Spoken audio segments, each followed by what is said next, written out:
why don't we start with just how you came to this project. And just why don't we start there?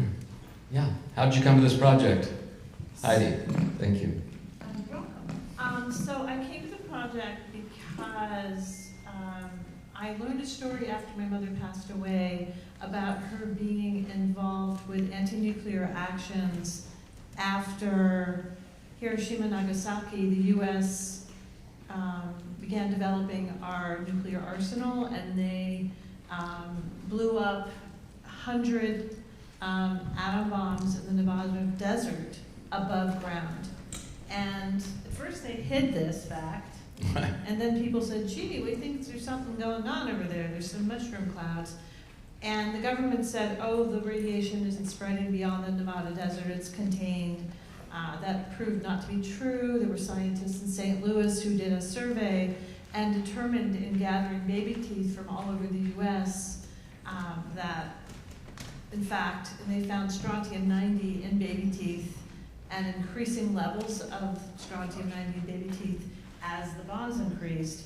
And out of that, a group called Women's Strike for Peace organized, and it was founded by, not then, but would be the first woman Congresswoman Bella Abzug and a woman named Dagmar Wilson. And women across the US were up in arms, and they quickly organized, and 50,000 of them began protesting. 15,000 of them went to Washington, D.C. and lobbied, and they were successful in getting President Kennedy to sign and create this partial nuclear test ban treaty, and the USSR and the UK and the US signed on. So that was the end of atmospheric bomb testing, at least in those countries. It continued with France and other places.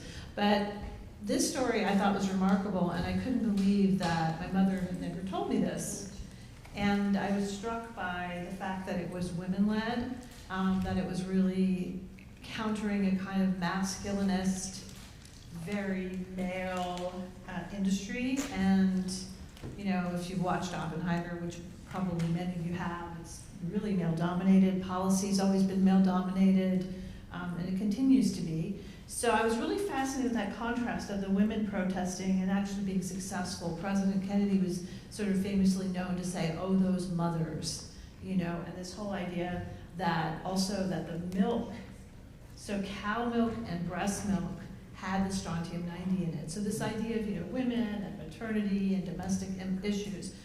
I then went on this kind of journey to say, well, what other stories like this are there in history?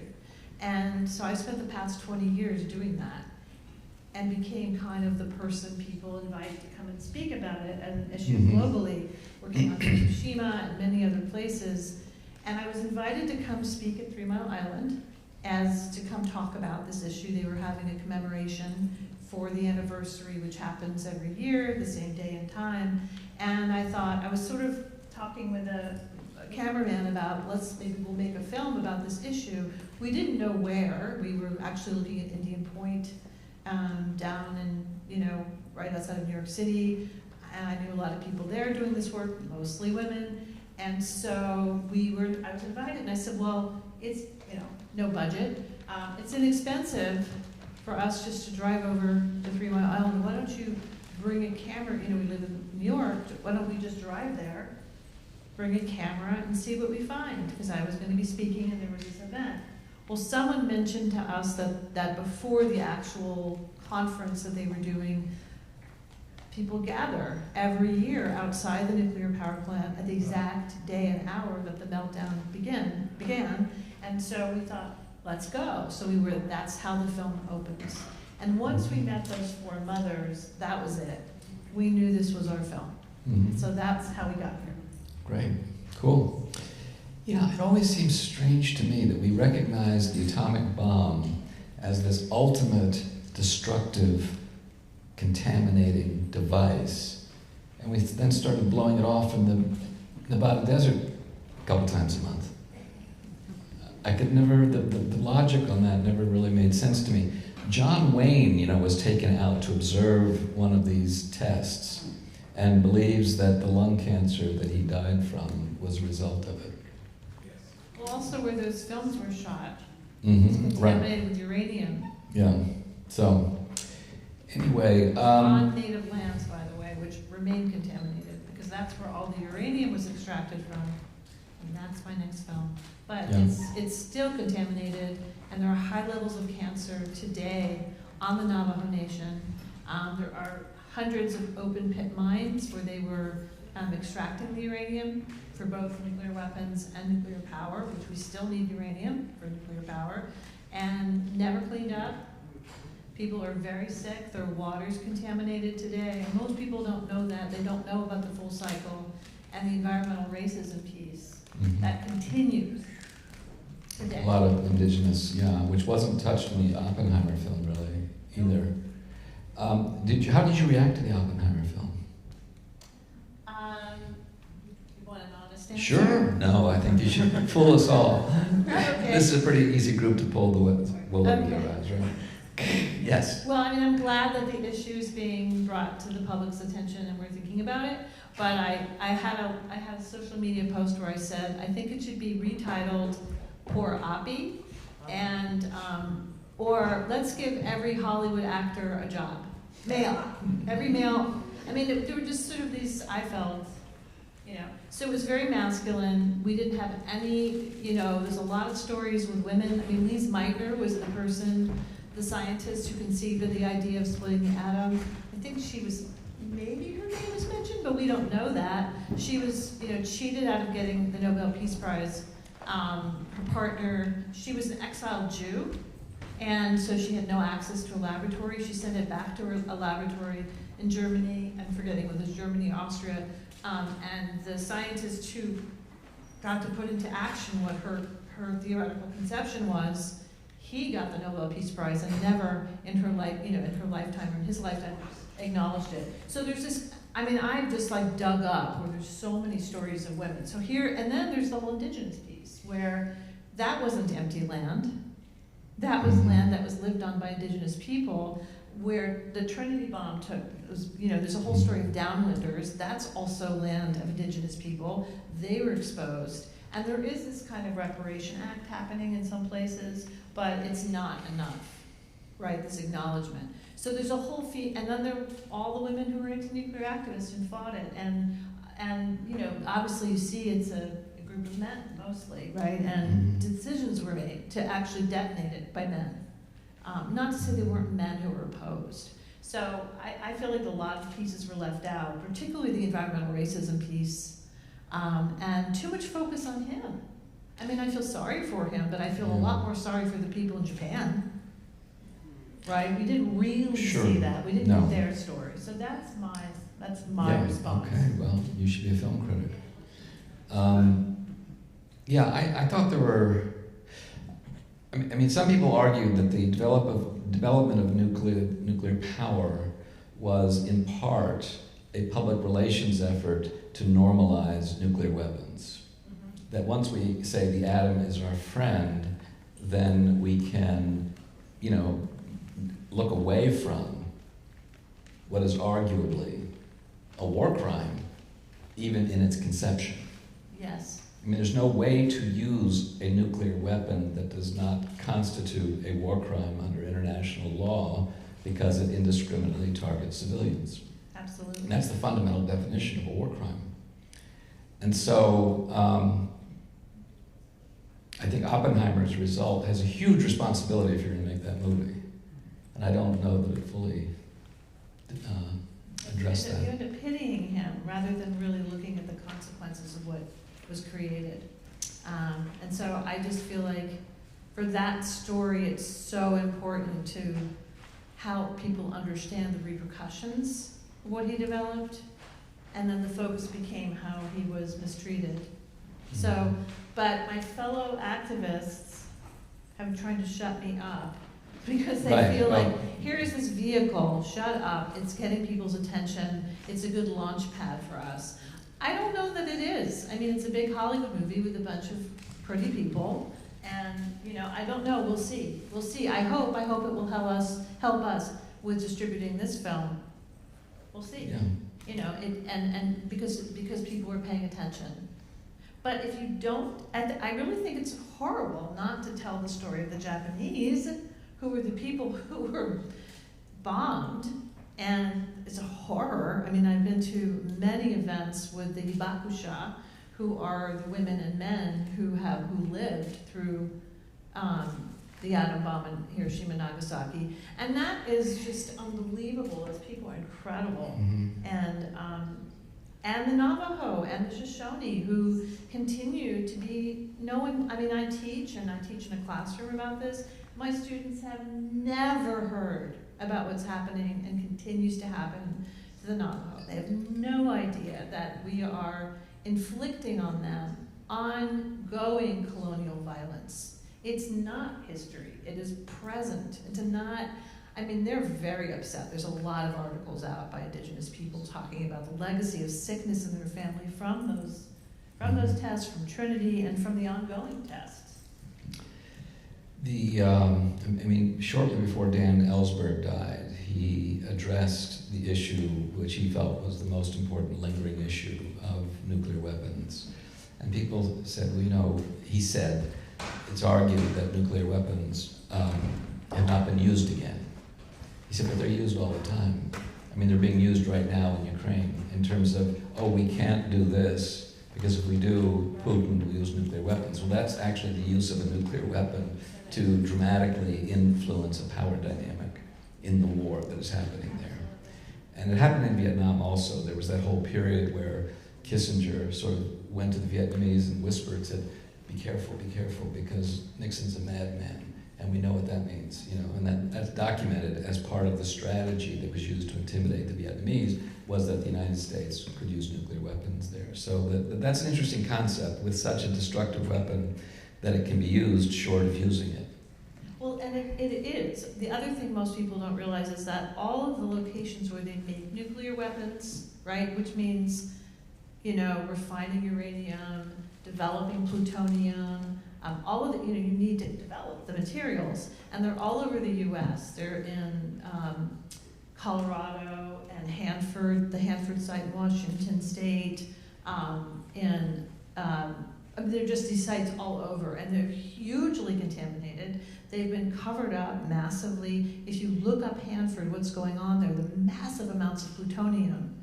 Also, Indigenous people live on the river there, and they can't fish anymore. They can't live in there, but it's not, I mean, everyone in Washington is impacted by this. In Colorado, there's a place called Rocky Flats. This is an abominable story. There's an incredible book called Full Body Burden that details what happened there. It was a complete cover-up. There were multiple fires. It's where they built the plutonium pits that you need to ignite nuclear weapons. They built 70,000 of them there.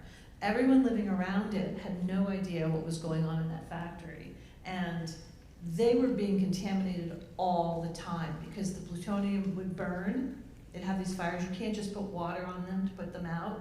And they were untold numbers of them. It was a huge cover-up. And it remains tremendously contaminated. And the government has, now it's shut down, and some of the materials have been lowered into the ground. Some you can't, you know, the surface, you can't completely get rid of it. And some of it's buried underneath the earth, but not so deep that, say, groundhogs or prairie dogs can't get there. So, you know, we know in time, basic ecology, it's not going to stay underground. And it's in the surface, it's been tested. But the government's saying it's completely safe. They've opened it up for the general public, for children, for hiking, for bicycling. You do not, and nobody knows this, if you drive past it, and you can, they're just major throughways, and there's houses, beautiful homes being built all around it. When you move there, there's absolutely no information telling you how dangerous it is, that you could have plutonium right in your backyard that your kids are playing in. You shouldn't even open your windows. People are riding their bikes, and nobody knows, and there's no signage anywhere, and they opened it up. So when we say nuclear weapons are already being detonated, they are. We're living with this legacy and not even being told about it. And there's many of these sites all over the U.S., and you wouldn't know. Where exactly is that? That is right outside of Denver. It's a suburb of Denver, and it is right next to Boulder. Boulder, fortunately, where the winds don't go over to Boulder. So Boulder's safe, but I did a little undercover work there I've written about. So we went into one of these, there's lots of these beautiful developments, And they're like a third of, Boulder's unaffordable, right? You have to be very wealthy to buy a house in Boulder. But if you go right over the freeway, not far, I mean, it's like a half an hour to these towns that abut Rocky Flats. And Rocky Flats looks beautiful. It looks so beautiful. It's, it's this beautiful, I forget what they call it, but a refuge. There's animals on it, and just beyond, you see the mountains with the snow. It couldn't be prettier, so who wouldn't want to live there? And the houses are affordable, in terms of if you can afford that, but they're a third or less, and they're beautiful. So we went to a development, and I did get out of my car, and I really hesitated, because you can be breathing plutonium. Who wants to breathe plutonium? And I mean, of course, people live there as if nothing's happening, but we went, got out of the car, and I'm thinking as soon as I got out, like, my feet, what am I walking on? What am I going to do with my shoes? It's this, then what do you, so we'll have a towel in the car, but then what do you do with the towel? Anyway, we went into, and we talked to this, the real estate person who's sort of greeting you at those new developments, and I made up my name, and I was with my friend who wrote this book, and everyone knows who she is. So she just sort of made up a name. And I said, I'm Helen from New York, and I'm looking at a house, and I'm looking to move here. And I had my phone on the whole time, and she's like, oh, well, welcome. And I said, how's the environmental issues here? And she said, oh, we have solar panels, and she goes, it's very green development. And I said, well, right across the street, I heard there was something there. And she's, oh, that's completely cleaned up, it's totally fine. And this was before they built the trail. She's, oh, there's going to be this beautiful mountain trail it's going to connect to the one over here and go right through it. And I'm thinking, either she's lying or she has no clue. She probably had no clue. They were building pools everywhere, playgrounds. I mean, literally across the road from this. Yes. What is your feeling now about nuclear energy? Obviously for environmentalists, it's a tricky issue as an alternative to carbon-based energies, and supposedly the technology is obviously, moved very much ahead. But I'm curious, what do you think about nuclear energy? I'm strongly opposed to it. I work with scientists who.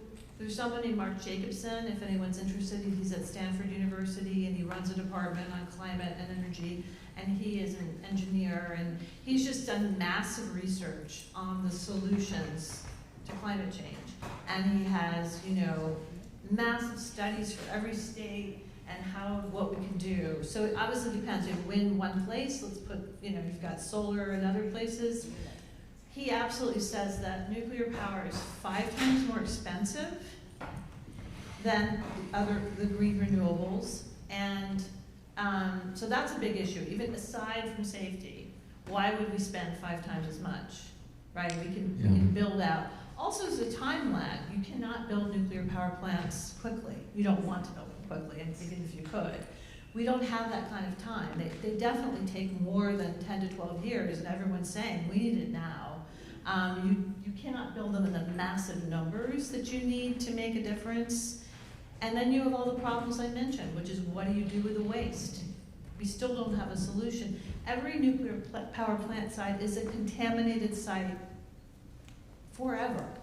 And with climate change, we have problems of rising water. 3 Mile Island is on an island that's in a floodplain. It's already been flooded.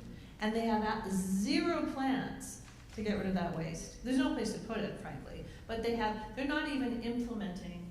They actually had a fund, and they've out and out said, we're not doing anything there for the indefinite future. And in places where they say they'll do something, how they're doing it, they do it as cheaply as possible. Yeah. And that's the problem, is the Nuclear Regulatory Commission has not changed. Mm-hmm. Their agenda is not to protect us, it's to protect the industry. One of the advantages that has always been stated about nuclear power development is the cost, is that it is such a huge well for investment that is pretty much guaranteed a rate of return. And people that are really handling those investments like big money projects. Yeah. So that if you talk about how much you'd have to spread out the money for a big wind offshore wind project, for example, which is much more labor intensive, although much faster, and is really a sort of human scale technology, even though they're huge. A nuclear power plant just gathers loads of capital and becomes a motivator instead of developing small hydro. This was an issue in this region during the 70s and 80s, is the alternative was small hydro projects at that point, because wind and solar really weren't developed fully. But the argument was always, why build 12 hydro projects when you could build, a Seabrook nuclear power plant in New Hampshire? So anyway, it becomes one other dynamic. And it seems to me that with the issues facing us energy-wise, that there should be a massive investment in alternatives. But of course, there's also siting issues, and it's actually environmentalists in Maine that are opposing offshore wind. There was a big story in the New York Times about it a couple weeks ago. So it's partly not in my backyard. I mean, it's very complicated stuff, and people aren't really, and so for some people to say, well, out of sight, out of mind, nuclear power plants generate so much power, just do it and just don't do it near me, and that will solve the problem. Oliver Stone has a new movie on that favors nuclear power development. Have you seen that? I can't see it, I'll probably not. Yeah. How did the... but I really can't. I mean, everything I know, I've read a lot about it. Mm-hmm. I just can't. Yeah. He was actually planning at one point to come here, but his schedule became difficult. Oh, We really? were going to try to get Bill McKibben on stage with him, which would have been an interesting conversation. Well, he's pro-nuclear. Bill is? Yeah. Oh, is that right? Uh-huh. Okay. Well, then we should get him over here now. Well, he might not openly say it. He has to be very political. Yeah. Well, people are looking for short-term solutions, and so it's going to, But it's there's also, unfortunately... it's not just, I'm an activist. It's not just, they're paid. There's a lot, nuclear industry has billions of dollars to PR, to dump into environmental organizations. Yeah. They do. Oh, Someone like me, who I'm on the people on the other side have no money. Where's the money in saying no? Yeah. No one's making money, right? So it's always been this case that industries that have billions of dollars spend a lot on PR. And so they can convince us, they can send, it's really difficult to get this information. I mean, that's why I did this, because who else is gonna do it? I mean, it's really difficult to get information to lots of people unless you have lots of money. Yeah. My son did an investigative piece on bird organizations that were protesting wind development that were funded by oil companies. Right. Do you know the results of the blood tests? We're in the middle of the study, so I can't really tell you that. It's going to be published, we believe, in 2024. Mm-hmm. Okay. Yeah. Simeon, tell me about your role on this project. Heidi first approached me about the project actually while I was editing a film called When We Walk, which played here in 2019. And she had started shooting at that point. And then a few years later we met, and Heidi's my cousin, but we had never met before. Wow. And we're actually fairly closely related. But we met, and she handed me a drive with a lot of footage on it, and I started putting together the film. And so, in terms of the story, there were kind of two things. One was because it's a historical documentary.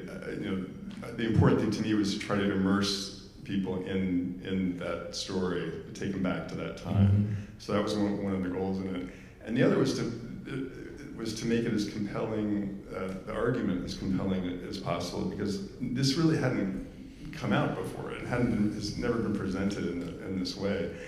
But Heidi had gotten such strong interviews from Joanne Doroshow, and the mom's story was so compelling. I really felt an obligation to make the story and make the argument as clear and as compelling as possible. So those were sort of kind of the guiding principles, and we really relied a lot on archival footage. We had a really good archival producer in Canada, Aaron Chisholm, and I just kind of scoured the web for everything that I could, and actually found the ad that Louise had placed in this very obscure little paper. It was online, and you see it in the film. But that was a big part of it as well. It seems to be one of the powerful themes in it. We don't have much time, and everybody is sort of heading to their next show, but is the transformative impact of activism on people's lives, and it came through pretty effectively. I mean, these women gained voice, they gained strength, and if they'd been here, I would have been interested to hear, how that happened, because sometimes activism engagement can change the way you look at everything. Yeah. And I want to say they all have cancer. They've all had cancer. The reason they're not here now is one of their husbands was just diagnosed with advanced prostate cancer. I mean, they're riddled with cancer in their family. And the mother of the girl with the shaved, with her hair, her mother at the same time still has lymphoma. Mm-hmm. And the grandmother, and it's just, when you're there and you hear the stories, and I've read so much science on this, so it sounds like I'm just talking off the top of my head. No.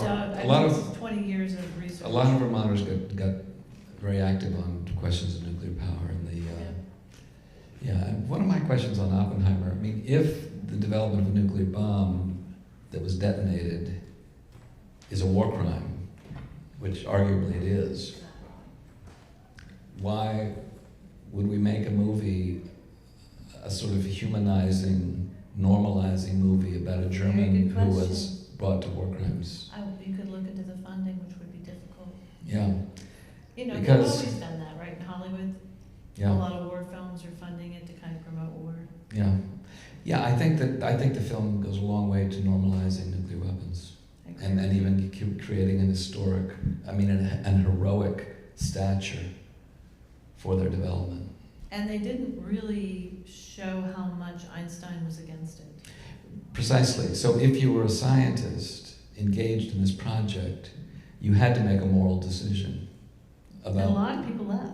And a lot of people left. And so once they knew what they were doing, this they is weren't told. really fundamental. And there's only been one or two critical reviews of this film. You're kidding. No. The New Yorker was critical. Richard Brody at the New Yorker was critical of it. But I think, would we make a film valorizing a German war criminal? There are really good and really important indigenous pieces critiquing it, though. Yeah. Well, good. I should look for those. Anyway, we don't want to get arrested talking here, which we might. I got my badge. Okay, good. Well, we'll be around. Thank you very much.